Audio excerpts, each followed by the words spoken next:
I'm sure you've seen the video title, but I am a Windows user that has been trying Linux out, and so far it's been a week on Linux Mint on my own personal laptop, which is an HP ProBook 6450B, and this is from the Windows 7 era. I have been using Windows since Windows 93, and I am just absolutely sick of Windows 11, and I wanted to try Linux, although my only experience with Linux is building AI machines like the one you see there. I personally always hated Linux, but I was willing to give it a shot. And so far for the week, I have some pros and cons that I have came up with. First off, what I'm using my computer for with Linux is I'm using it for document creation and spreadsheets, doing grades for my school because I'm a school teacher. I also run a software company, and I'm going to be remote accessing into my main computer, which is running Windows because I develop software that runs in a Windows environment. For one of my requirements, did not want to use a terminal for anything. I wanted to try and just use an installer like I would in a Windows machine. LibreOffice was on there already, perfect. And LibreOffice, you can change it very quickly, like within 5 minutes, to be basically Word, and it works just like it. That was great. I have not tested out the VBA programming inside of Linux Mint or inside of LibreOffice. Apparently there is an option that you can do that, so you might be able to import over some VBA projects. Like I might actually be able to do some of my programming on this computer. I'll have to try that out in the future and see how that goes. The updates are pros and a con, because the pro side of it, they're all optional from what I can tell. There's no major window that comes up and says you have to update right now. We're going to shut off your computer like there is on Windows, but there's also more frequent updates. Almost every couple hours, you're going to get a notification saying that there is an update. And by notification, I mean there's a little button down at the bottom with a shield and a dot, and it'll tell you if there's an update, and there's always an update, which I don't like, but it's also optional, so that's perfectly fine. Another pro is I was able to reverse the scrolling on my touchpad very easily. Inside of Windows, there's like different menus that's buried, and you have to go into individual browsers, and it's just weird. In Linux Mint, it's one setting, one place. You just type in trackpad and it's right there. One click and it solved it for everything. USB formatting, also good. Just plug it in, right click, format. Beautiful. I wish it was that easy on all Linux operating systems. Linux Mint, perfect. And once I format it on my laptop, I can plug it into my main computer and it just works. Again, Windows 11. If you missed that gripe, go watch my last video where I explained why I can only use a jump drive a couple times, and then it's just unformattable and unreadable on Windows 11. Pro, I was able to gain access to my local server, file server, and Jellyfin server, as well as install a Jellyfin app, which I'll get to in a minute, that I can now access my Jellyfin remotely, and also my local one, which for whatever reason, I was having trouble doing that on a Windows machine anyway. I had to actually, it was debacle.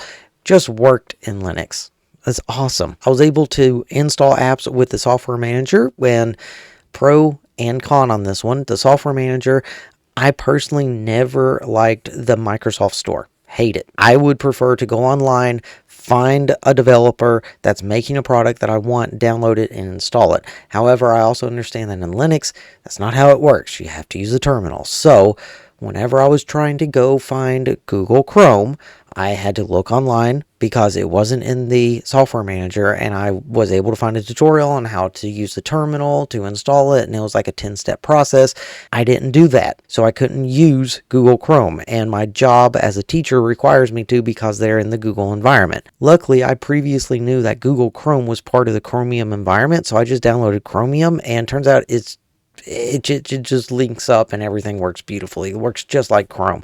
So in case you need the Chrome browser, Chromium, and you can get that from the software manager, just click download, install. That's it. You need to uninstall something from there, you just click uninstall and it's gone. No terminal needed. It's wonderful. Acts just like a Windows installer. I was also able to get VLC for my media, Jellyfin, like I said, and I was able to connect to it remotely, which was awesome. I have downloaded, but I have not yet tried out Romania. I think that's how you say it. It's a remote access that supposedly I can connect to my Windows computer for my programming and video editing.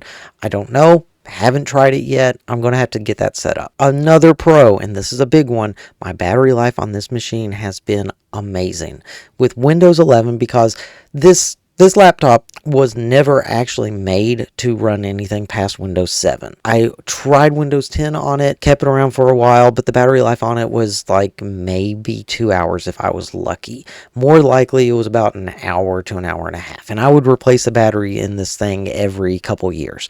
On Linux, I got 4 hours of battery life on it and closed the lid on it, kept it closed for a couple days, and it was still on. I was still able to power it on. Amazing battery life. A plus, this computer just connects to the internet. Didn't really have an issue with it. Now at my school is probably a firewall setting where they didn't account for anyone having a Linux machine, but Windows 10 would absolutely not connect to the internet on any network outside of my house. This one just does. And as another added bonus, the buttons and functionality on this laptop actually work now. So the buttons here to adjust the brightness, they work. They never worked before. And I also have a con, but it's a con of the computer, not the operating system.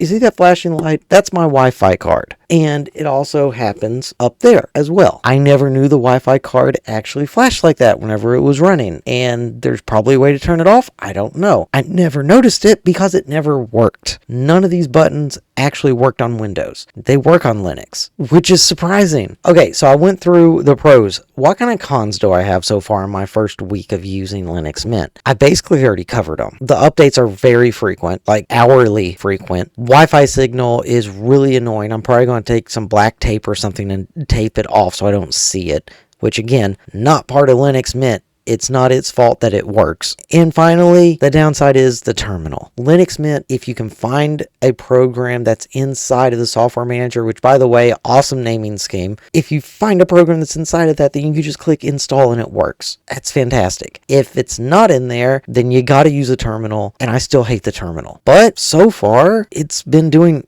everything I needed to do. I'm able to open Word documents. I'm able to browse my server. I'm able to watch my videos. I'm able to access my documents whenever I need to.